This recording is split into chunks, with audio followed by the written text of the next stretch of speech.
Regime পরিবর্তন হয়ে গেল কিন্তু সেই শিক্ষকের বিচার কিন্তু এখন পর্যন্ত হয়নি, কোনো তদন্ত রিপোর্টও আমাদের হাতে আসেনি।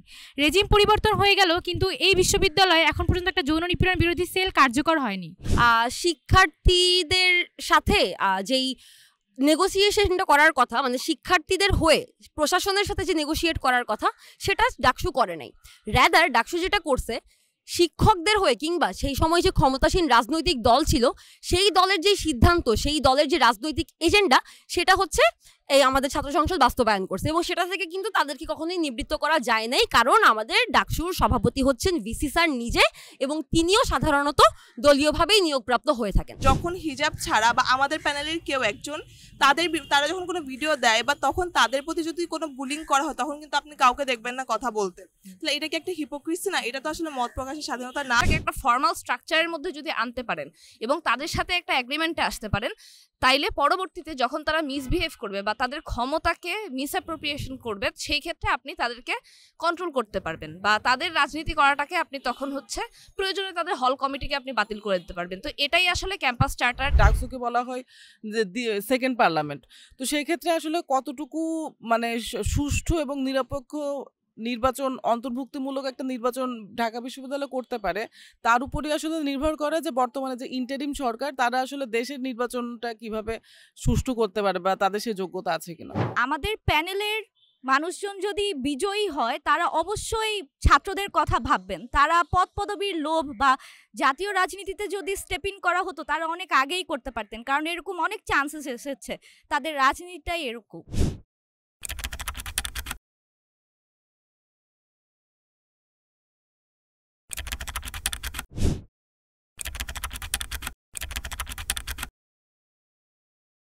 দ্য পোস্ট এখন আছে ঢাকা বিশ্ববিদ্যালয়ে। আপনারা সবাই জানেন ডাকসু নির্বাচনকে ঘিরে খুব উত্তপ্ত একটা পরিস্থিতি চলছে। সামনেই আবার জাতীয় নির্বাচন। আমরা সবসময় বলে থাকি ডাকসু হচ্ছে বাংলাদেশের সেকেন্ড পার্লামেন্ট। তো এই সেকেন্ড পার্লামেন্টের নির্বাচনের পরিস্থিতিটা কেমন, সেটা দেখার জন্যই আজকে পোস্ট চলে এসেছে ঢাকা বিশ্ববিদ্যালয়। আমার পেছনে যাদেরকে দেখতে পাচ্ছেন, তারা সবাই কিন্তু একটা প্যানেলের, প্রতিরোধ পর্ষদের। এই প্যানেলের একটা বিশেষ দিক হচ্ছে, এই প্যানেলের 41% প্রার্থী হচ্ছেন নারী। তো আমরা এই নারীদের সাথে আজকে ডাকসু নির্বাচন, এই নির্বাচনের পরিস্থিতি, দেশের কি পরিস্থিতি চলছে, ডাকসু যেসব আশাবাদের কথা সামনে নিয়ে আসছে সেটা কতটুকু বাস্তবায়ন হবে, ছাত্রদের বিভিন্ন সংকটের কতটা মীমাংসা হবে, সব কিছু নিয়ে আজকে আমরা কথা বলবো। তো আমরা আজকে আলোচনার শুরুতেই প্রতিরোধ পর্ষদের ভিপি প্রার্থী ইমির কাছে চলে যাব। ইমির কাছে জানতে চাইবো যে আপনাদের এই পর্ষদের যে 41% নারী প্রার্থীর কথা বলা হচ্ছে, এই নাম্বারটার ব্র্যান্ডিং এর প্রশ্নটা কেন মুখ্য হয়ে উঠতেছে? এটা কি শুধু বলার জন্যই বলা, নাকি আসলেই বাস্তবতা আছে? আসলেই কি 41% নারী প্রার্থী ডাকসুতে গুণগত কোনো পরিবর্তন আনতে পারবে? ইমির কাছে চলে যাচ্ছে। না আসলে মানে যে মানে কথাটি বললেন, এখন কথা হচ্ছে যদি শুধু মানে নারীদেরকে অংশগ্রহণটা ব্র্যান্ডিং এর জন্যই হতো, তাহলে তো তারা সর্বোচ্চ পদটি আমাকে অনার করে ছেড়ে দিতেন না, এটা একটা পয়েন্ট। এবং আরেকটা পয়েন্ট হচ্ছে প্রত্যেকটা মানে যে স্ব অবস্থানে যোগ্য নারীদেরকেই কিন্তু যোগ্য সম্পাদকীয় পদগুলো দেওয়া হয়েছে। আমাদের 2জন অ্যানিমেল অ্যাক্টিভিস্ট আছেন নারী, এবং আমাদের হচ্ছে একজন আদিবাসী আমাদের অংশগ্রহণ করেছেন, যিনি দীর্ঘদিন ধরে বিভিন্ন রকম ক্যাম্পাসে অ্যাক্টিভিজমের সাথে জড়িত আছেন। যিনি আমাদের ক্রীড়া সম্পাদক, তিনি উনার ডিপার্টমেন্টে হচ্ছে যে ফুটবল টিম, ওটার হচ্ছে ক্যাপ্টেন। এবং আমাদের যিনি হচ্ছে কমন রুম এবং ক্যাফেটেরিয়া সম্পাদক, আপনারা সবাই চেনেন তাকে, সে দীর্ঘদিন ধরে আন্দোলন সংগ্রাম করছে এবং ক্যান্টিনের যে সমস্যা বা ক্যাফেটেরিয়া সংক্রান্ত যে সমস্যা, সেগুলোর ব্যাপারে সে খুবই ভালোভাবে অবহিত। তো আসলে এরকম প্রত্যেকটি নারীকেই আমরা চেষ্টা করেছি নিজ নিজ জায়গায় যে বেস্ট, এবং শুধুমাত্র ওনারা নারী দেখে কিন্তু ওনারা এখানে আছেন ব্যাপারটা এরকম না। ব্যাপারটা হচ্ছে ওনারা যদি পুরুষও হতেন, এই জায়গার জন্য উনি সবচেয়ে যোগ্য হতেন।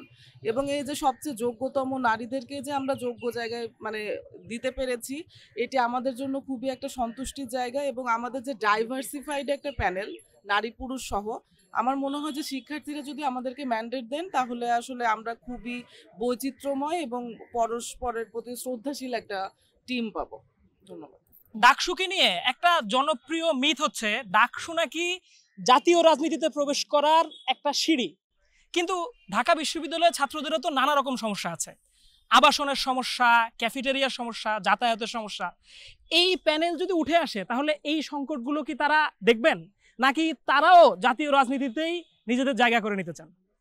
আমি রাহনুমা আহমেদ নিরেট, প্রতিরোধ পর্ষদ প্যানেল থেকে আমি কার্যকরী সদস্য পদপ্রার্থী।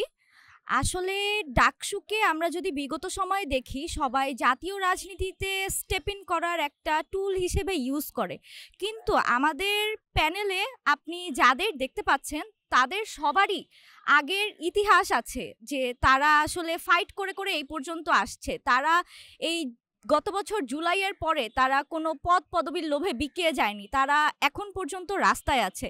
তো আমাদের প্যানেলের মানুষজন যদি বিজয়ী হয় তারা অবশ্যই ছাত্রদের কথা ভাববেন। তারা পদ পদবীর লোভ বা জাতীয় রাজনীতিতে যদি স্টেপ ইন করা হতো তারা অনেক আগেই করতে পারতেন, কারণ এরকম অনেক চান্সেস এসেছে, তাদের রাজনীতিটাই এরকম। তো আমি বিশ্বাস করি যে আমাদের প্যানেল যদি জিতে আসে তাহলে ছাত্র কল্যাণেই কাজ করে যাবে। এখন একটা আলাপ খুব শুনতে পাওয়া যায় যে ছাত্র রাজনীতি হচ্ছে খুব খারাপ একটা জিনিস, তো এইটা নিয়েও দেশব্যাপী এক ধরনের একটা ক্যাম্পেইন আছে। আবার এটার তো একটা বাস্তবতাও আছে। আমরা হলগুলোতে যেই ধরনের নিপীড়ন দেখি, গেস্ট রুমে নির্যাতনের ঘটনাগুলো দেখি, এই সব কিছু ছাত্র রাজনীতি থেকে এক ধরনের বিমুখ করে নিয়েছে সাধারণ শিক্ষার্থীদেরকে। এই পরিস্থিতিতে আমরা এই পর্ষদের কাছে জানতে চাইবো যে ছাত্র রাজনীতিতে কি গুণগত কোনো পরিবর্তনের কোনো সুযোগ আপনারা নিয়ে আসবেন কিনা? আমি শেখ আনিয়া ফাহমিন, আমি প্রতিরোধ পর্ষদ থেকে কেন্দ্রীয় সদস্য পদপ্রার্থী। আপনি যেটা বললেন ছাত্র রাজনীতি নিয়ে সবার মনে এক ধরনের ভীতি তৈরি হয়েছে, যেটা খুবই স্বাভাবিক, কারণ গত 15 বছর আমরা ছাত্র রাজনীতির যেই সিচুয়েশনটা ক্যাম্পাসে দেখছি এবং যে ক্যাম্পাসের বিশেষ করে হলগুলার যে পরিস্থিতিটা দেখছি, সেই কারণে আসলে ভীতির জন্ম হয়েছে। আমি যেটা বলতে চাই, আমরা এখন না, মানে ডাকসুকে কেন্দ্র করে না, আমরা সেই 5 আগস্টের পর থেকেই আসলে একটা ক্যাম্পাস চার্টারের কথা বলে আসছি। এই ক্যাম্পাস চার্টারের কথাটা আসলে কেন বলা হচ্ছে? কারণ বাস্তবতা হচ্ছে যে ক্যাম্পাসে ছাত্র রাজনীতিকে আপনি বাদ দিতে পারবেন না। আমরা কিন্তু দেখলাম যে ছাত্রদল হলে কমিটি দিল, অন্যান্য সংগঠন কমিটি না দিলেও তারা খুব ভালো মতোই আসলে হলগুলোতে অপারেট করতেছে, বিভিন্ন ফাংশন আয়োজন করতেছে, তারপর হচ্ছে চ্যারিটেবল কাজকর্ম করতেছে। কাজে ছাত্র রাজনীতিকে আপনি বন্ধ করে দিতে পারবেন না। যেটা করতে পারবেন, আপনি এটাকে একটা ফর্মাল স্ট্রাকচারের মধ্যে যদি আনতে পারেন এবং তাদের সাথে একটা এগ্রিমেন্টে আসতে পারেন, তাইলে পরবর্তীতে যখন তারা মিসবিহেভ করবে বা তাদের ক্ষমতাকে মিসঅ্যাপ্রোপ্রিয়েশন করবে, সেই ক্ষেত্রে আপনি তাদেরকে কন্ট্রোল করতে পারবেন বা তাদের রাজনীতি করাটাকে আপনি তখন হচ্ছে প্রয়োজনে তাদের হল কমিটিকে আপনি বাতিল করে দিতে পারবেন। তো এটাই আসলে ক্যাম্পাস চার্টার এই অ্যাগ্রিমেন্টটাকে অফার করে। এই অ্যাগ্রিমেন্টের আন্ডারে প্রত্যেকটা রাজনৈতিক সংগঠন যদি হলগুলোতে ফাংশন করে এবং পরবর্তীতে যদি তারা হলে চাঁদাবাজি করে বা সিট নিয়ে বাণিজ্য করে, তাহলে ক্যাম্পাস চার্টারের আন্ডারে বিশ্ববিদ্যালয় প্রশাসন প্রয়োজনে সেই কমিটিকে বাতিল করতে পারবে বা কমিটি থেকে যেই ব্যক্তি এই ধরনের কার্যক্রমের সাথে জড়িত সেই ব্যক্তিকে বাতিল করতে পারবে। তো আমি মনে করি যে ছাত্র রাজনীতি বাতিলের দাবি করার চাইতে এটা অনেক বেশি যৌক্তিক এবং বাস্তবিক একটা দাবি, কারণ যেই জিনিসটা ফর্মাল স্ট্রাকচারের মধ্যে নাই, যেই জিনিসটা আসলে আপনার কাঠামোতে এক্সিস্ট করে না, সেটাকে আপনি কখনো নিয়ন্ত্রণ করতে পারবেন না। সেটা নিজের মতো করে চলতেই থাকবে আর আপনি মুখে মুখে বলতে থাকবেন যে হ্যাঁ ছাত্র রাজনীতি বন্ধ, বাতিল। কিন্তু যখন আপনি জিনিসটাকে একটা কাঠামোর মধ্যে নিয়ে আসবেন, তখন কিন্তু আপনি এটাকে নিয়ন্ত্রণ করতে পারবেন এবং ভালোর জন্য জিনিসটাকে ব্যবহার করতে পারবেন। 50 বছরে ডাকসু থেকে যেসব নেতাদেরকে উঠে আসতে দেখতেছি, তাদের কয়জনই বা শেষ পর্যন্ত ছাত্রদের অধিকারের কথা বলে যেতে পারছে? আমরা এই পর্ষদের কাছে জানতে চাইবো যে তারা এমন কি কিছু করে যেতে পারবে যেটা ছাত্ররা অনেকদিন পর্যন্ত তাদের কথা মনে রাখবে। প্রতিরোধ পর্ষদের যে মুখগুলা তারা আসলে শুধুমাত্র ডাকসু না, তার আগে জুলাই কিংবা এর আগের সময় থেকে প্রতিরোধ করে আসছে। এবং আমরা এমন এক ডাকসুর মেয়াদ তো আসলে শুধুমাত্র 1 বছর, এই 1 বছরের মধ্যে আমূল হয়তো কোনো পরিবর্তন করে যাওয়া সম্ভব না, কিন্তু আমাদের যেই চেষ্টা সেটা আসলে এতদিন ধরে ক্রমাগত চলে আসছিল। যদি আমরা ডাকসুতে নির্বাচিত হই, সেক্ষেত্রে আমি বলবো একটা সমস্যা নিয়ে যেটা আমি দীর্ঘদিন ধরে কাজ করেছি, আবাসন সংকট নিরসন। আমাদের বিশ্ববিদ্যালয়ে যে সন্ত্রাস দখলদারিত্বের রাজনীতি কায়েম হয়, সেটা অধিকাংশ ক্ষেত্রেই হলে সিট বাণিজ্যের বিনিময়ে হয়, মানে সিটের বদলে রাজনীতি, এই ধরনের একটা পদ্ধতি চলে আসছে। ঢাকা বিশ্ববিদ্যালয়কে যদি শতভাগ আবাসিকীকরণের দিকে নিয়ে যাওয়া যায়, যদি হলে এই গণরুম গেস্ট রুম পার্মানেন্টলি বন্ধ করা যায়, তাহলে কিন্তু যেই সিটের বিনিময়ে রাজনীতি করা বা বড় ভাইদের পেছনে পেছনে ঘোরা, এই কালচারটা আসলে অনেকাংশেই দূর করা সম্ভব। এবং নারীদের হলগুলোর যেই ধরনের আবাসন সংকট, সেটাই সবচেয়ে বেশি তীব্র। আমি মনে করি প্রতিরোধ পর্ষদের যে কেউ যারাই বিজয়ী হবে, তারা এটা সর্বোচ্চ চেষ্টা করবে যাতে ঢাকা বিশ্ববিদ্যালয়কে শতভাগ আবাসিকরণ, সেটা 1 বছরে সম্ভব না হলেও এই মাস্টার প্ল্যান যাতে বাস্তবায়ন করার জন্য বিশ্ববিদ্যালয় প্রতিশ্রুতিবদ্ধ হয় আমাদের সাথে। শতভাগ আবাসিকরণ হলে এই বিশ্ববিদ্যালয়ে যে সন্ত্রাস দখলদারিত্বের রাজনীতি, হল দখলের যে রাজনীতি, এই রাজনীতি দূর করা সম্ভব বলে আমি মনে করি। ইমুর সাথে একটু অ্যাড করি, আমার নাম মিশকাত, আমি প্রতিরোধ পর্ষদ থেকে কার্যকরী সদস্য পদে লড়ছি। তো আমার মনে হয় যে ইমু যে সমস্যাটা বললো সেটা তো খুবই প্রকট একটা সমস্যা ক্যাম্পাসে, এবং ক্যাম্পাসের এই সকল সমস্যার সাথে আমার মনে হয় যে আমরা যখন ছাত্র সংসদকে লিঙ্ক করি, যে আমরা ছাত্র সংসদের মাধ্যমে এই জিনিসটা নিয়ে কাজ করব, তখন আমাদের আসলে এটা এনশিওর করা গুরুত্বপূর্ণ হয়ে পড়ে যে ছাত্র সংসদটা প্রতি বছর হচ্ছে, এবং এই ছাত্র সংসদটা যাতে প্রতি বছর হয় এবং শিক্ষকদের সাথে নেগোশিয়েট করে শিক্ষার্থীদের অধিকারগুলো যাতে নিশ্চিত করা যায়, এইটার জন্য আমাদের দরকার ডাকসুর যে গঠনতন্ত্র, সেই গঠনতন্ত্র সংস্কার। এবং আপনারা যদি দেখেন যে আমাদের প্যানেলই কিন্তু একমাত্র প্যানেল যারা হচ্ছে যে এই গঠনতন্ত্র সংস্কারটা নিয়ে কথা বলছে। আমরা এই গঠনতন্ত্র সংস্কারের মাধ্যমে আসলে এই সকল সমস্যা নিয়ে কাজ করতে চাই এবং ডাকসুকে রেগুলার করতে চাই, যার মাধ্যমে যদি মানে 1 বছরের মধ্যেও যদি আসলে এই সমস্যাটা, আবাসন সংকটটা সমাধান করা সম্ভব না হয়, তাহলেও যাতে এই লিগাসিটা থাকে এবং পরবর্তীতে যাতে ইজিলি যেটা সমস্যাটা সমাধান করা সম্ভব হয়ে যায়। সো এইটা হচ্ছে আমাদের একটা গুরুত্বপূর্ণ এবং খুবই একটা জিনিস যেটাকে আমরা খুবই সবচেয়ে বেশি প্রায়োরিটি দিচ্ছি, ডাকসুর গঠনতন্ত্র সংস্কার। আমাদের এর পরের প্রশ্নটা হচ্ছে যে আমরা এখন ক্যাম্পাসে এবং অনলাইনে ডানপন্থী শক্তির বেশ উত্থান দেখতে পাচ্ছি। তো এই পরিসরে, এই পরিস্থিতিতে এই প্রতিরোধ পর্ষদ থেকে আমরা কিভাবে দেখতে পাবো যে কি এই ঘটনাগুলোর সাথে কিভাবে তারা ডিল করবেন, সামনের দিনে এই উগ্রবাদী শক্তির সাথে লড়াই করার জন্য তাদের পরিকল্পনা কি থাকবে, এটা জানতে চাইবো। আমি আতিকা আঞ্জুম অর্থী, আমি কেন্দ্রীয় ডাকসুতে সদস্য পদপ্রার্থী। যেই ব্যাপারটা আসলে সবসময় একটা রাষ্ট্রের মধ্যে বা একটা দেশের মধ্যে ডানপন্থী এবং বামপন্থী, মধ্যমপন্থীর মধ্যে একটা ভাগ থাকে, বিভাজন থাকে, এবং আমরা সবসময় দেখি ডানপন্থীর যেই রাজনীতি, যেই ট্যাগিং এর রাজনীতিও যদি বলি, যে আপনাদের আসলে প্রথমেই একটা প্রশ্ন ছিল যে আমরা আসলে এটাকে টোকেন হিসেবে ব্যবহার করছি কিনা নিজেদেরকে, এই ধরনের ট্যাগিং বলেন বা যেই ধরনের কালচার, একটা নারী হিসেবে আরো যেই ধরনের ট্যাগিং কালচার বা এক ধরনের স্লাট শেমিং বলেন বা এরকম বিভিন্ন বিষয়গুলো, এই রাজনীতিগুলো আসলে উতরানো সম্ভব, কারণ আমরা আসলে নামটাই দেখেন প্রতিরোধ পর্ষদ, আমাদেরকে আসলেই বিভিন্নভাবে আমাদেরকে ঠেকানোর চেষ্টা করা হয়েছে ডানপন্থী শক্তি, এবং আমরা সবসময় প্রতিরোধ করে এসেছি। এবং পাশাপাশি ডানপন্থী রাজনীতির মধ্যে আমরা যদি বলি যে কিছুদিন আগে দেখতে পেয়েছিলাম টিএসসিতে রাজাকারদের ছবি টানিয়ে তাদেরকে যেই শ্রদ্ধা জানানোর চেষ্টা জানানো হয়েছিল, সেটা আসলে যে কতটা আমাদের দেশের জন্য বা আমাদের এই রাষ্ট্র হিসেবে যে কতটা লজ্জার বিষয়, সেটা তো আমরা সবাই অবগত এবং সেটা অনুভবও করতে পারি। এবং ডানপন্থী এবং এই বামপন্থী রাজনীতির বিভেদে যদি আমরা না যাই, আমরা যখন সুস্থ ধারার রাজনীতি চর্চা করতে যাব, তখন আসলে এই ধরনের ট্যাগিং আসবে, এই ধরনের বহুমুখী কথা আসবে, আমাদের আসলে সেটা প্রতিরোধ করতে হবে। এবং আমরা জানি এবং আমার বিশ্বাস যে আমার এই প্রতিরোধ পর্ষদ থেকে শুরু করে যারা যারা ক্যাম্পাসে এসে সবসময় লড়াই সংগ্রাম করে এসেছে, তারা প্রত্যেকেই এই ধরনের ট্যাগিং বলেন বা যেই ধরনের বাধার সৃষ্টি করতে চেষ্টা করা যেই গোষ্ঠী আছে, তাদের বিরুদ্ধে লড়াই করে যাবে। আমরা আছি ঢাকা বিশ্ববিদ্যালয়ে, কথা বলছি প্রতিরোধ পর্ষদের 11 নারী সদস্যের সাথে। আমাদের পরবর্তী প্রশ্ন থাকবে, এই ক্যাম্পাসে তো শুধু নারীই নাই, এই ক্যাম্পাসে ক্ষুদ্র নৃজাতি গোষ্ঠী, ধর্মীয় সংখ্যালঘু, ভিন্ন মতের অনেক মানুষ রয়েছে। তো তাদেরকে নিয়ে যদি আমরা কাজ না করতে পারি, তাহলে তো একটা অন্তর্ভুক্তিমূলক সমাজ গড়ে তোলা সম্ভব হবে না। তাদেরকে নিয়ে এই প্রতিরোধ পর্ষদের ভাবনাটা কি, এটা জানতে চাইবো। আমার নাম হেমা চাকমা, আমি প্রতিরোধ পর্ষদ থেকে কার্যকারী সদস্য হিসেবে সেন্ট্রালে নির্বাচন করছি। যেহেতু আমরা সবসময় এই কথাটা বলতে চেয়েছিলাম যে ঢাকা বিশ্ববিদ্যালয়ে আমরা একটা গণতান্ত্রিক পরিবেশ নিশ্চিত করতে চাই, এখানে শুধুমাত্র কোনো একক কোনো গোষ্ঠীর এখানে থাকবে না।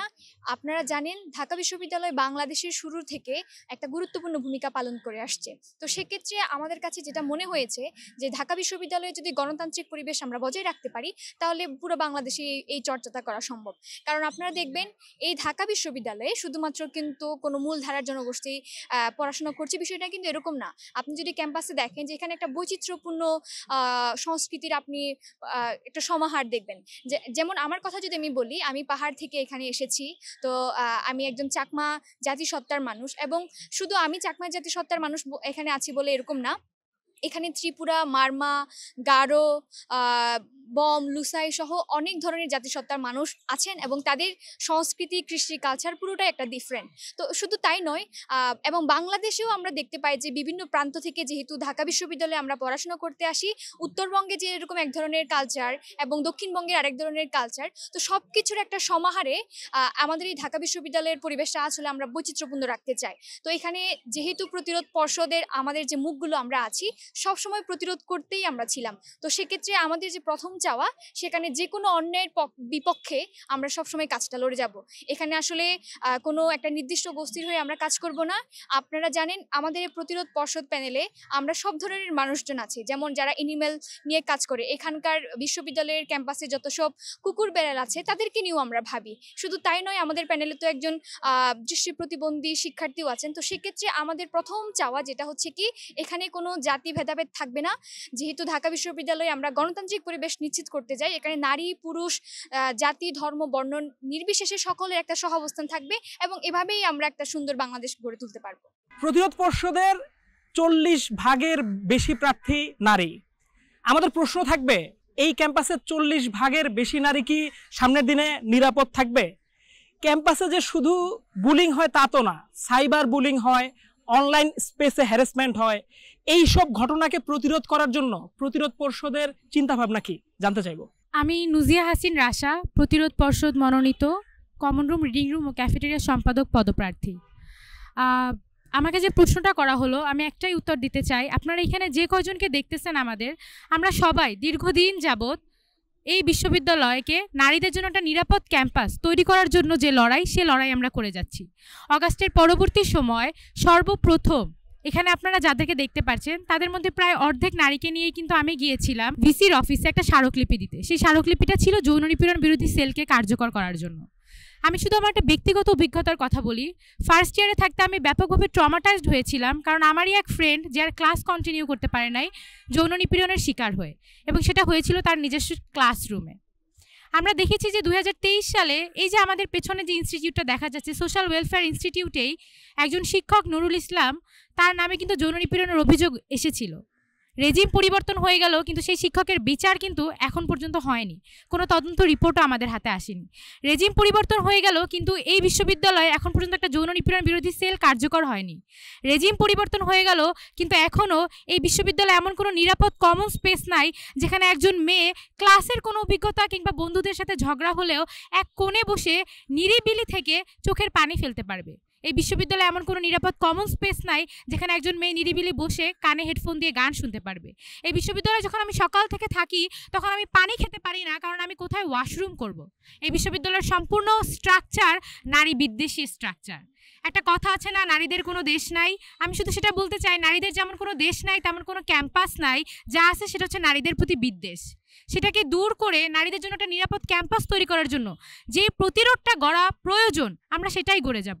আমি হয়তো আগামী দিনে ক্ষমতার দালালি করে কোনো একটা দেখানো মাত্র একটা সেল তৈরি করে ফেলতে পারবো না, কিন্তু প্রশাসনকে গিয়ে চাপ তৈরি করা এবং প্রত্যেকটা ছোট বড় নিপীড়নের বিরুদ্ধে সবসময় আওয়াজ তুলে রাখার ক্ষেত্রে আমাদের এই সম্পূর্ণ প্যানেল জোরালো ভূমিকা পালন করবে। আমাদের পরের প্রশ্ন থাকবে এই শিক্ষার্থীদের কাছে যে প্রশাসনের সাথে ডাকসুর সম্পর্ক কেমন হওয়া উচিত, কারণ এর আগে বিভিন্ন সময়ই ডাকসুর সাথে প্রশাসনের এক ধরনের লেয়াজো সম্পর্ক দেখা গেছে।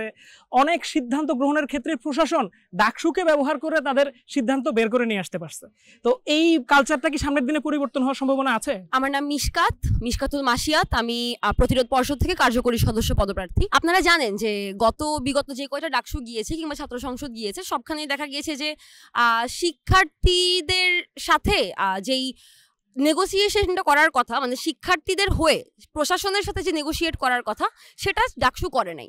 র্যাদার ডাকসু যেটা করছে, শিক্ষকদের হয়ে কিংবা সেই সময় যে ক্ষমতাসীন রাজনৈতিক দল ছিল সেই দলের যে সিদ্ধান্ত, সেই দলের যে রাজনৈতিক এজেন্ডা, সেটা হচ্ছে এই আমাদের ছাত্র সংসদ বাস্তবায়ন করছে, এবং সেটা থেকে কিন্তু তাদেরকে কখনোই নিবৃত্ত করা যায় নাই, কারণ আমাদের ডাকসুর সভাপতি হচ্ছেন ভিসি স্যার নিজে, এবং তিনিও সাধারণত দলীয়ভাবেই নিয়োগপ্রাপ্ত হয়ে থাকেন। তাহলে যদি ডাকসুর আসলে শিক্ষার্থীদের স্বার্থ নিশ্চিত করতে হয়, মানে এটাই তো ছাত্র সংসদের প্রধান কাজ, তাই না? যে বিশ্ববিদ্যালয়ে যে শিক্ষার্থীরা আছেন তাদের থেকেই তো আমরা ম্যান্ডেট নিয়ে ডাকসুতে যাচ্ছি, অর্থাৎ আমাদের কাছে তাদেরকে প্রতিনিধিত্ব করা, তাদের স্বার্থ নিশ্চিত করা। কিন্তু যখন আপনার যেই সংসদ আপনার নিজের স্বার্থ নিশ্চিত করবে, শিক্ষার্থীদের স্বার্থ নিশ্চিত করবে, সেই সংসদের প্রধান, সেই সংসদের সভাপতি যখন আপনার হবেন একজন শিক্ষক, ভিসি স্যার নিজে, যিনি প্রশাসনেরই একজন লোক, এবং যখন আপনার কোষাধ্যক্ষ হবেন একজন শিক্ষক, তারা কিন্তু কখনোই আসলে শিক্ষার্থীদের যেই স্বার্থ সেটাকে প্রায়োরিটি দিতে পারবে না। সেটা তার প্রফেশনাল কারণেই সে পারবে না, সেটা তার যেই রাজনৈতিক স্বার্থ সে কারণেই সে পারবে না, এবং শিক্ষার্থীদেরও কিন্তু সেই জায়গায় নেগোশিয়েট করার জায়গাটা থাকছে না, কারণ সে তো সভাপতি না, সে তো কোষাধ্যক্ষ না। আমি চাইলেই একটা প্রকল্প বাস্তবায়নের কাজ আমি করতে পারবো না, কারণ আমার হাতে কোষাধ্যক্ষের ক্ষমতাটাই নেই, ওটা একজন শিক্ষকের হাতে। একজন শিক্ষক ডিসাইড করবে যে একজন শিক্ষার্থী কি তার স্বার্থের কাজটা করবে কি করবে না, সেই স্বার্থের জন্য যে কাজটা করা দরকার তার বাজেট সে পাবে কি পাবে না, এটা ডিসাইড করবে একজন শিক্ষক। এই কারণে এই যে শিক্ষকের হাতে যে ক্ষমতাটা, অর্থাৎ ছাত্র সংসদের প্রধান দুইটি জায়গার ক্ষমতা শিক্ষকের হাতে, এবং এইটা শিক্ষকের হাত থেকে নিয়ে আসতে হবে শিক্ষার্থীদের হাতে। সিন্ডিকেটে শিক্ষার্থীদের প্রতিনিধিত্ব বাড়াতে হবে। এই প্রতিনিধিত্ব বাড়ানোর জন্যই আমরা আসলে, এবং শিক্ষার্থীদের হাতে ক্ষমতাটা হস্তান্তর করে নিয়ে আসার জন্যই কিন্তু আমরা বারবার বলছি যে শিক্ষার্থীদের যে প্রতিনিধিত্ব সেটা নিশ্চিত করার জন্য আমার ডাকসুকে সংস্কার করতে হবে, ডাকসুর গঠনতন্ত্রে পরিবর্তন আনতে হবে, এবং এটাই আসলে আমাদের একটা গুরুত্বপূর্ণ লক্ষ্য হয়ে দাঁড়াবে। কারণ আপনারা যদি দেখেন যে আপনার বিগত সময়েও ডাকসুকে বারবার মুলতবি করে দেওয়া সম্ভব হয়েছে, কিংবা ডাকসু নির্বাচন কিন্তু আর হয়নি। কেন হয়নি? কারণ ডাকসু নির্বাচন কে দিবে? ভিসি স্যার নিজে, যে সভাপতি। ভিসি স্যার চাইছেন, ডাকসু হচ্ছে, ভিসি স্যার চাচ্ছেন না, ডাকসু হচ্ছে না। এরকম সিচুয়েশনটা থেকে চেঞ্জ করার জন্য এবং ডাকসুকে রেগুলার ক্যালেন্ডারে অন্তর্ভুক্ত করে শিক্ষার্থীদের স্বার্থ নিশ্চিত করার জন্য আমাদের দরকার এমন একটি ছাত্র সংসদ যেখানে সভাপতি হবেন শিক্ষার্থী, কোষাধ্যক্ষ হবেন শিক্ষার্থী, সিনেটে শিক্ষার্থীদের প্রতিনিধিত্ব থাকবে, এবং এটা নিয়েই আমরা আসলে কাজ করব। আমরা এখন একটা সমস্যা দেখতে পাই মত প্রকাশের স্বাধীনতার প্রশ্নে, যেখানে ফ্রিডম অফ স্পিচের নামে হেইট স্পিচেরও অনেক ছড়াছড়ি আমরা দেখতে পাই। আমরা এখন বুঝতে চাই যে মত প্রকাশের কতটুকু সুযোগ এখন রয়েছে, ছাত্ররা সামনের দিনে মতটাকে কিভাবে প্রকাশ করবে, সেই ক্ষেত্রে ডাকসু কি ভূমিকা রাখতে পারে? আসসালামু আলাইকুম, আমার নাম শেখ তাসনুবা সৃষ্টি, আমি প্রতিশোধ পর্ষদ প্যানেল থেকে স্বাস্থ্য ও পরিবেশ সম্পাদক পদপ্রার্থী। মত প্রকাশের স্বাধীনতা আসলে যে বললেন যে এটা আছে, এটা আসলে কতটুকু আছে সেটাই আমার প্রথম প্রশ্ন। কারণ আমার মনে হয় না যে মত প্রকাশের স্বাধীনতা আসলে আমাদের আছে। কারণ দেখবেন যে আমার এই পোস্টটা আপনারা দিবেন, বা আজকে যে ভিডিওটা সেটা যদি আপনারা যখন আপলোড দিবেন, আপনারা তখন কমেন্টে আসলে বুঝতে পারবেন যে হেট স্পিচ বা আমার যে মতের প্রতি মানুষের আসলে রেসপেক্টটা কতটুকু, যেটা আসলে ন্যূনতম রেসপেক্ট, যেটা মানুষের আসলে রেসপেক্টটুকু নেই। তো এখন যেটা আসলে আমার কাছে মনে হয় সব থেকে বেশি যে সমস্যাটা হয়, যেটা সাইবার বুলিং, আর মানে ছেলেরা যে জিনিসটা আসলে সম্মুখীন হচ্ছে না, মেয়েরা হচ্ছে। স্পেশালি আমাদের প্যানেলের কথা যদি বলি, ইচ অ্যান্ড এভরিওয়ান 2 দিন ধরে হচ্ছে হেমা চাকমার ওর প্রত্যেকটা পোস্টে বট অ্যাটাক থেকে শুরু করে আমাদের সকলে, এমনও না যে আমরা অন্যদের প্রতি কোনো হেট স্পিচ দিচ্ছি, আমরা যদি তাদেরকে নিয়ে কথা বলি বা আমাদের নিজেদের মত প্রকাশ করি, সেখানেও কিন্তু আমাদের হেট স্পিচগুলো আসছে। কারণ এখানে আসলে প্রথম কথা হচ্ছে কি, যে মানুষের একটা ধারণা যে মানুষ আসলে মানে চিন্তা ভাবনা করেই রেখেছে তারা আসলে কাদের প্রতি হেট্রেটটা ছড়াবে, এটা আসলে একটা তাদের হিপোক্রিসি বলা যায়। কারণ কিছুদিন আগে দেখলাম যে শিবিরের একটা হচ্ছে প্যানেলের যে ছবি ছিল, সেখানে হিজাব পরা একজন আপু ছিলেন, তার উপরে হচ্ছে কি একদম বিকৃত করা হয়েছিল ছবি। তো সে যখন সেই ছবিটা আপলোড দেয় তখন সেটাকে আসলে সবাই অনেক মানে পজিটিভলি দেখে, ওখানে সব ধরনের কমেন্ট ছিল যে আসলে এগুলো উচিত না, বা হিজাব ফোবিয়ার বিরুদ্ধে যে কথাগুলো সেটা মানুষকে বলতে শুনেছি, যেটা অবশ্যই আমরাও বলবো যে এগুলো আসলে কখনোই কাম্য নয় আমাদের দেশে। কিন্তু আরেকটা জিনিস দেখবেন যে যখন হিজাব ছাড়া বা আমাদের প্যানেলের কেউ একজন তারা যখন কোনো ভিডিও দেয় বা তখন তাদের প্রতি যদি কোনো বুলিং করা হয়, তখন কিন্তু আপনি কাউকে দেখবেন না কথা বলতে। তাহলে এটা কি একটা হিপোক্রিসি না? এটা তো আসলে মত প্রকাশের স্বাধীনতা না, স্পেশালি মেয়েদের। তো আমার কাছে মনে হয় যে মত প্রকাশকে সবাই আসলে হেট্রেট বা হেট স্পিচ হিসাবে ইউজ করছে, যেটা উচিত না। এখানে অথরিটি একটু হলেও আসলে দৃষ্টি দেওয়া উচিত। কারণ ধরেন 100 জন হচ্ছে কমেন্ট করে যাচ্ছে, এগুলো বলে যাচ্ছে, কারণ কি তারা জানে যে তারা আসলে ধরাছোঁয়ার বাহিরে, তাদেরকে কেউ খুঁজবে না। কিন্তু অ্যাটলিস্ট যদি 10 থেকে 15 জনকে ধরে তাদেরকে আসলে শাস্তি দেওয়া হয়, যারা কথা বলছে, যাদের সাপোর্টাররা কথা বলছে, তাদের প্রার্থিতা নিয়ে আসলে যদি প্রশ্ন তোলা হয়, তাহলে বাকি 10 জনও সাবধান হবে, যেগুলো আসলে মানুষের সচেতন হওয়া প্রয়োজন। সৃষ্টি যেই কথাটা বললো সাইবার বুলিং, এটার খুবই রিসেন্ট একটা এক্সাম্পল, গতকালকেরই একটা এক্সাম্পল আমি একটু মেনশন করতে চাই। সেটা হচ্ছে আপনারা জানেন যে জাহাঙ্গীরনগরেও জাকসু নির্বাচন চলছে এবং গতকালকে প্রশাসনের সাথে সকল প্রার্থীদের মিটিং ছিল। সেখানে একজন নারী প্রার্থী তিনি মানে ওটা কিন্তু একটা মিটিং ছিল যেখানে শুধু ক্যান্ডিডেট এবং প্রশাসন ছিল, সেই জায়গা থেকে ইনস্ট্যান্ট মানে যখন ওই নারী প্রার্থী বক্তব্য দিচ্ছিলেন তার বক্তব্য ইনস্ট্যান্ট রেকর্ড করে তাকে 5-10 মিনিটের মধ্যে সাইবার বুলিং প্রচণ্ডভাবে শুরু হয়ে যায় একটা নির্দিষ্ট পেজ থেকে। অর্থাৎ এই যে সাইবার বুলিংটা এটা কিন্তু আসলে টার্গেটেড, মানে আমাদের প্রতি যেমন টার্গেটেড তেমনি আসলে অন্যান্য যে সকল বিশ্ববিদ্যালয়ে প্রগতিশীলরা দাঁড়াচ্ছে, প্রগতিশীলরা রিপ্রেজেন্টেটিভ হিসেবে নিজেদেরকে দাঁড়াচ্ছে বা ক্যান্ডিডেট হিসেবে দাঁড়াচ্ছে, তারা কিন্তু সকলেই আসলে সাইবার বুলিং এর টার্গেট হচ্ছে এবং এটা কিন্তু আসলে সারা দেশে। ঢাকা বিশ্ববিদ্যালয়ে কেন্দ্রীয় ছাত্র সংসদ ডাকসু নির্বাচনের একটা গুরুত্বপূর্ণ জায়গা থাকে স্পোর্টস নিয়ে। তো খেলাধুলার ব্যাপারটা আসলেই সেখানে আমরা বিগত সময়গুলোতে যেভাবে দেখতে পাইছি যে কি শুধু মুখেই কিছু কাজকর্ম হয়েছে, কিন্তু খুব একটা কাজকর্ম হতে দেখা যায় নাই। আমরা এখন একটু জানতে চাইবো যে কি সামনে এই ডাকসু ছাত্রছাত্রীদের জন্য স্পোর্টসে কি সুযোগ সুবিধা করে দিতে পারে। আমি মালিহা তাবাসসুম মিম, আমি হচ্ছে প্রতিরোধ পর্ষদ থেকে ক্রীড়া সম্পাদক পদে দাঁড়িয়েছি এবং আমরা দেখেছি ডাকসুর ইতিহাসে এই পর্যন্ত কোনো নারী রিপ্রেজেন্টেটিভ কেন্দ্রীয় ক্রীড়া সম্পাদক হিসেবে আসেনি। তো একটা বিশ্ববিদ্যালয়ে 104 বছর হয়েছে, সেখানে এখন পর্যন্ত কোনো নারী রিপ্রেজেন্টেটিভ আসেনি কেন, সেটা থেকে আমরা বুঝতে পারি যে আমাদের পরিবেশে নারীর জন্য খেলাধুলাটা সাপোর্টিভ কি সাপোর্টিভ না। অনেকে এখন হচ্ছে আশ্বাস দিচ্ছে নারীর জন্য এই করবেন সেই করবেন, কিন্তু আমি যখন একজন নারী হয়ে এই জায়গায় দাঁড়িয়েছি আমাকে বিভিন্নভাবে ডাউন করার জন্য, আমাকে বুলিং ট্যাগিং বিভিন্নভাবে করার জন্য আমার পিছনে উঠে পড়ে লেগেছে। যদি আমি প্রতিনিধিত্ব করতে দাঁড়িয়েই আমি এগুলা শিকার হই, তাহলে তারা আদৌ নারীর জন্য ক্যাম্পাসকে এরকম সেফটি দিতে পারবে এবং খেলাধুলার ব্যাপারে তাদের আদৌ কি আগ্রহ আছে কিনা, নাকি সেটা শুধু একটা ভোট হাব হিসেবে দেখা হচ্ছে, এই বিষয়ে আসলে শঙ্কায় আছি। যেহেতু আমাদের বিশ্ববিদ্যালয়ের পর্যায়ে মেয়েদের স্পোর্টসের ক্ষেত্রে এই জিনিসটা অনেক পিছিয়ে আছে, আমি যদি মেয়েদের নিয়ে হচ্ছে আগাতে পারি তাহলে যারা অলরেডি এক্সিস্টিং সাপোর্টে আছে তাদেরকেও নিয়েও আমি আগাতে পারবো। এখানে হচ্ছে আমি জিনিসটাকে একটা পরিকল্পনা হিসেবে রেখেছি যে আমি প্রথম 100 দিন কি করব। প্রথম 100 দিন আমি হচ্ছে আমাদের পুরো বিশ্ববিদ্যালয়ে খেলাধুলার যেই জট আছে, যেমন হচ্ছে হল ক্রীড়া বলি, ডিপার্টমেন্টের বলি, একটা হলের সাপোজ আমার হচ্ছে ফুটবল খেলা হচ্ছে, আমার ইন্টার ডিপার্টমেন্টের ক্রিকেট খেলা হচ্ছে, সো একটা স্পোর্টসের সাথে আরেকটা স্পোর্টসের যেই ক্ল্যাশ করতেছে, তো স্টুডেন্টরা হচ্ছে সেটা পার্টিসিপেটও করতে পারতেছেন ঠিকঠাক মতো, আবার হচ্ছে দেখা যেতেছে দর্শক সারিতে যারা আছেন তারা হচ্ছে ফাইনালের সময় পরীক্ষায় আসতে পারতেছে, পরীক্ষা শেষে হচ্ছে তারা স্পোর্টস দেখতে আসতে পারছেন না।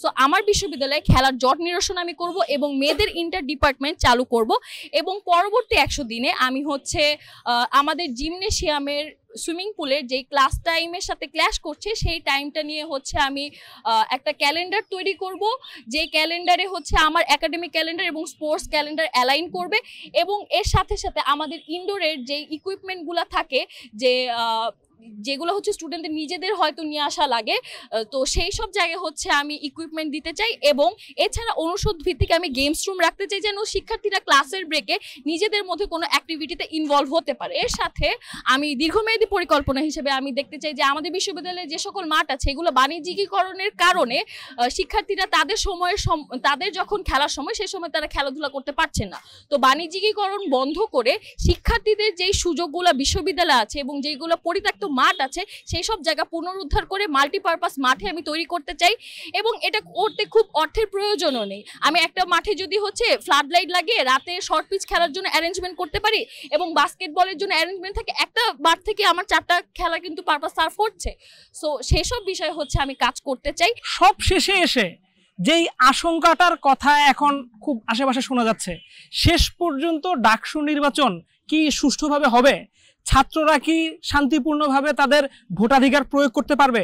সামনে আসছে জাতীয় নির্বাচন, ডাকসু নির্বাচন শেষ পর্যন্ত জাতীয় নির্বাচনের জন্য কতটুকু প্রভাবশালী হয়ে উঠবে, সবকিছু নিয়ে এই প্রতিরোধ পর্ষদের ভিপি প্রার্থী ইমির কাছ থেকে শেষ কথাটা শুনতে চাইব। ধন্যবাদ। আমরা আসলে তো দীর্ঘদিন ধরে লেভেল প্লেইং ফিল্ডের যেই মানে আমাদের সমস্যাগুলো হচ্ছে, বৈষম্য হচ্ছে, সেগুলো নিয়ে কথা বলে আসছি। এবং আপনি যদি দেখেন যে আচরণবিধি লঙ্ঘন করার যে ঘটনাগুলো ঘটেছে, একটাকেও বিশ্ববিদ্যালয় প্রশাসন অ্যাড্রেস করে নাই, কোনো ব্যবস্থা নেয় নাই। তো শুরু থেকে আসলে একটা বৈষম্যমূলক পরিবেশ আমাদেরকে ফেস করতে হচ্ছে। তারপরেও কিন্তু আমরা আমাদের কারেজটা ধরে রেখেছি। আমাদের জায়গা থেকে আমরা একটা কোনো সিঙ্গেল নিয়ম শৃঙ্খলা ভঙ্গ করিনি, এবং প্রশাসনকে আমাদের পক্ষ থেকে যতটুকু সহযোগিতা করার কথা আমরা সর্বোচ্চটা করছি। কিন্তু আমরা যেটা দেখতে পেলাম সেটা হচ্ছে আমাদের জায়গা থেকে এই ইফোর্টটা দেওয়ার কারণে আমরা বারবার বৈষম্যের শিকার হচ্ছি। আমাদের প্রচারণা বলেন বা অন্যান্য অনেক কিছুতেই আমাদের সীমাবদ্ধতা আরোপ হচ্ছে। গতকালকের ঘটনায় যদি বলি, শামসুন্নাহর হল আমার নিজের হল, সেইখানেও আমরা যখন প্রবেশ করতে যাই তখন হচ্ছে আমাদেরকে হচ্ছে আমাদের পুরুষ সহকর্মীদেরকে আটকে দেওয়া কিংবা যে অসহযোগিতামূলক আচরণগুলো করা হয়। তো আসলে মানে কি বলবো যে এটা আসলে কোনোভাবেই না বিশ্ববিদ্যালয় সুলভ আচরণের মধ্যে নেই। এবং আরেকটা যে ব্যাপার মানে বললেন যে আসলে নির্বাচনের সম্ভাবনা কতটুকু, এখন কথা হচ্ছে আমরা আমাদের জায়গা থেকে চাই যে যদি প্রশাসন এই দায়িত্ব পালন না করতে পারে বা তাদের নিজেদের সেই ক্যাপাবিলিটি না থাকে, তাহলে তারা অন্য কাউকে দায়িত্ব ছেড়ে দেয়, কিন্তু এই যে অচলায়তন ডাকসুতে সেটি মানে ভাঙুক, এটা একটা ব্যাপার। আরেকটা ব্যাপার হচ্ছে জাতীয় নির্বাচনে আসলেই ডাকসুর প্রভাব আছে বলে মনে করি, কারণ যে ডাকসুকে বলা হয় যে সেকেন্ড পার্লামেন্ট। তো সেই ক্ষেত্রে আসলে কতটুকু মানে সুষ্ঠু এবং নিরপেক্ষ নির্বাচন, অন্তর্ভুক্তিমূলক একটা নির্বাচন ঢাকা বিশ্ববিদ্যালয় করতে পারে, তার উপরই আসলে নির্ভর করে যে বর্তমানে যে ইন্টারিম সরকার তারা আসলে দেশের নির্বাচনটা কিভাবে সুষ্ঠু করতে পারে বা তাদের সেই যোগ্যতা আছে কিনা। 1 সপ্তাহ পরেই ডাকসু নির্বাচন। আমরা আজকে সারাদিন পোস্ট থেকে এই ডাকসু নির্বাচন নিয়ে আপনাদের সাথে কথা বললাম। সামনের দিনগুলোতে এই ধরনের আরো অনেক আলাপ নিয়ে পোস্ট থেকে আপনাদের সামনে হাজির হব। পোস্ট দেখুন, ভাবুন, করুন, থাকুন পোস্টের সাথে।